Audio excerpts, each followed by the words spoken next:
باللہ من الشیطان الرجیم بسم اللہ الرحمن الرحیم۔ ایک واقعہ مشہور ہے کہ ایک مرتبہ کا ذکر ہے کہ حضرت ابراہیم بن ادہم رحمۃ اللہ علیہ دریا کے کنارے پر بیٹھے اپنے گدڑی سی رہے تھے۔ چونکہ آپ ایک سلطنت کے بادشاہ تھے اور سب کچھ چھوڑ چھاڑ کر درویشانہ زندگی گزار رہے تھے، اچانک وہاں سے ایک وزیر کا گزر ہوا۔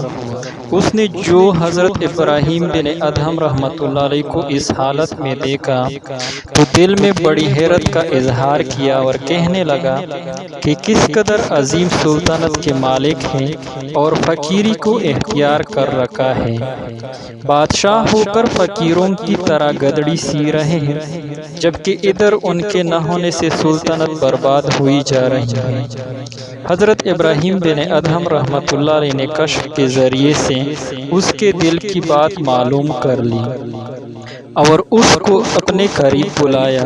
وہ وزیر آپ کے قریب آیا تو آپ نے اس سے فرمایا، تو نے اپنی سمجھ کے مطابق بات کی ہے۔ اس کے بعد آپ نے اپنی سوئی دریا میں پھینک دی اور پھر بلند آواز سے پکارا کہ میری سوئی مجھے دو۔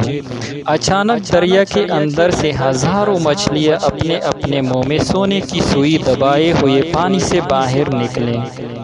حضرت ابراہیم بن ادہم رحمۃ اللہ علیہ نے پھر آواز دی، اے اللہ، مجھے صرف میری سوئی چاہیے۔ چنانچہ اس وقت ایک دوسری مچھلی برآمد ہوئی جس کے منہ میں حضرت ابراہیم بن ادہم رحمۃ اللہ علیہ کی سوئی تھی۔ آپ نے سوئی اس مچھلی سے لے لی۔ اس کے بعد آپ نے اس وزیر کی طرف توجہ کرتے ہوئے فرمایا کہ یہ بادشاہی اچھی ہے یا وہ حقیر سلطنت کی بادشاہی؟ پھر خود فرمایا، یقیناً یہ بادشاہی حقیقی بادشاہی ہے اور سب سے اچھی ہے۔ یہ سن کر اور دیکھ کر وزیر نے معذرت کی اور اپنی راہ پر چل دیا۔